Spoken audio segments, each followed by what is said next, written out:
Christoffer Wilhelm Eckersberg was a Danish painter. He was born in Blåkrog in the Duchy of Schleswig, to Henrik Vilhelm Eckersberg, painter and carpenter, and Ingeborg Nielsdatter.He went on to lay the foundation for the period of art known as the Golden Age of Danish painting, and is referred to as the Father of Danish painting. Growing up and early training in 1786, his family moved to Bredstedt, a village near the picturesque Ålesund, where he enjoyed drawing pictures of the surrounding countryside, and taking sailing tours in his father's boat. After confirmation, he began his training as a painter under church and portrait painter Jensen of He continued his training at 17 years of age under Josiah Jacob Jessen in Flensborg, where he became an apprentice in May 1800. He, however, had his sights set on being accepted at the Royal Danish Academy of Art in Copenhagen. Training at the academy still under apprenticeship, he produced proficient drawings and paintings. Having amassed some money, including financial support from a local well-wishers, he arrived at Copenhagen's toll booth on the 23rd of May 1803. He was accepted into the academy without payment in 1803, where he studied with Nicolai Abraham Abildgaard, among others.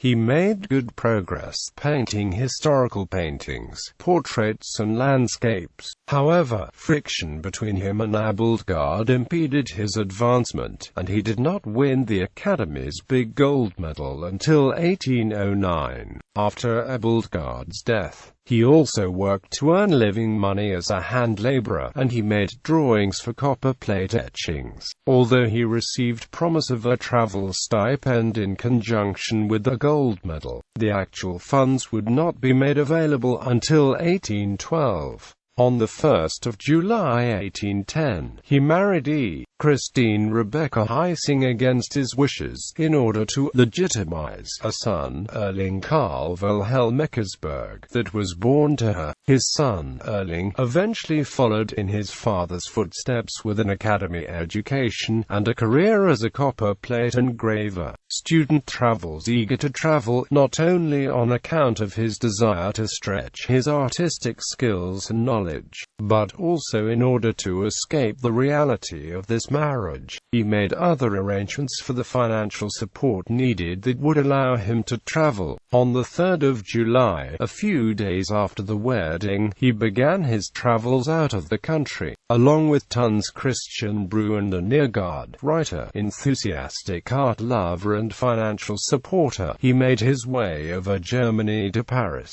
Here he studied under neoclassicist Jacques-Louis David from 1811 to 1812. He improved his skills in painting the human form, and followed his teacher's admonition to paint after nature and the antique in order to find truth. It was here that he developed a lifelong friendship with Paris roommate, fellow artist Jens Peter Mollick, and with engraver Johann Frederick Clemens, Jens Jules' collaborator. After 2 years he traveled further via Florence to Rome, where he continued his studies between 1813 to 1816.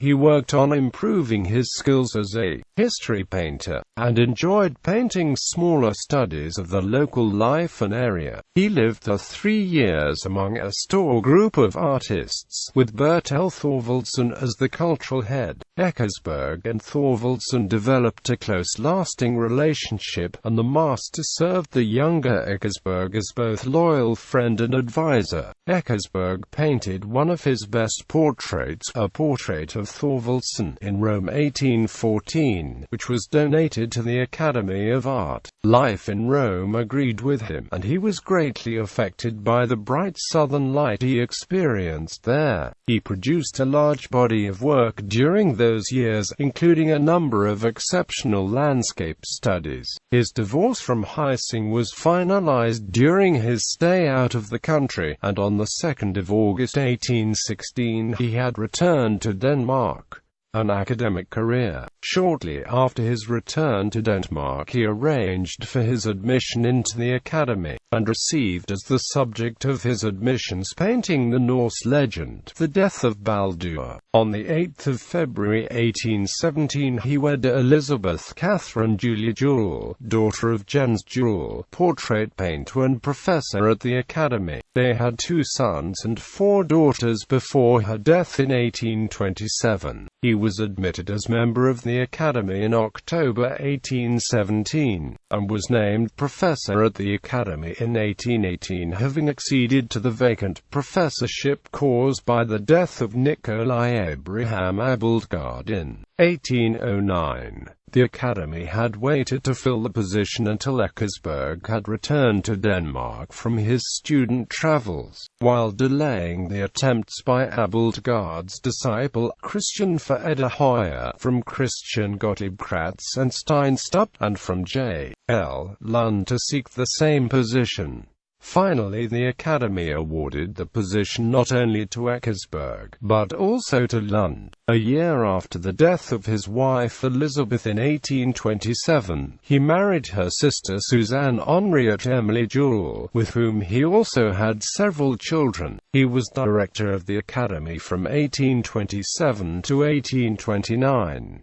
His eyesight failed him in later life and he had to give up painting. He died in Copenhagen of cholera on the 22nd of July 1853 during the Great Epidemic. He is buried in Copenhagen's Assistens Cemetery. Works. He was commissioned to do a number of historical paintings for Christiansborg Palace, as well as altarpieces. His best-known works are portraits of the Copenhagen middle class, such as the Nathanson family picture 1818, and the official portrait of Frederick VI. In spite of his abilities in this genre, his career in portraiture was short-lived. Due to the competition he received from then-popular Christian Albrecht Jensen, marine paintings were another genre he developed with great interest. He had a passion for ships, and sailed around the Skagerrak, the Kattegat, the North Sea, and as far as the English Channel at the age of 56. The experience of sailing out on the open seas gave new dimension to his marine paintings, which until that point tended to be calm depictions. Now there was more attention given to movement and to waves. The Admiralty in 1819 had granted him free access to the Copenhagen Naval Station, thus giving him occasion to view the many ships, a favorite motive in his paintings. During summer, the sailors would practice swimming here, of course all naked. This gave Eckersberg a unique opportunity to watch men in a state of complete undress and to make an artistic evaluation of the physical build. He could thus here select the models whom he needed for his paintings with motives from Greco-Roman antiquity. But his biggest contribution to painting was through his professorship at the Academy. He revitalized teaching by taking students out into the field, where they were challenged to do studies from nature. In this way it was he who introduced direct study from nature into Danish art. He also encouraged his students to develop their individual strengths, thus creating unique styles. He developed an increasing interest in perspective on account of his marine paintings. He wrote a dissertation on the subject called Linear Perspective Used in the Art of Painting 1841, and taught classes on the subject at the Academy. He made a small number of etchings that combined daily life observations with classical, harmonious principles of composition. This led the way to the characteristic manner in which Golden Age painters portrayed common everyday life. There is a self-portrait from 1803, a bust of him by Thorvaldsen from 1816, and a portrait by Marstron from 1836. Pupils. Among his students were gallery paintings by Christoffer Wilhelm Eckersberg,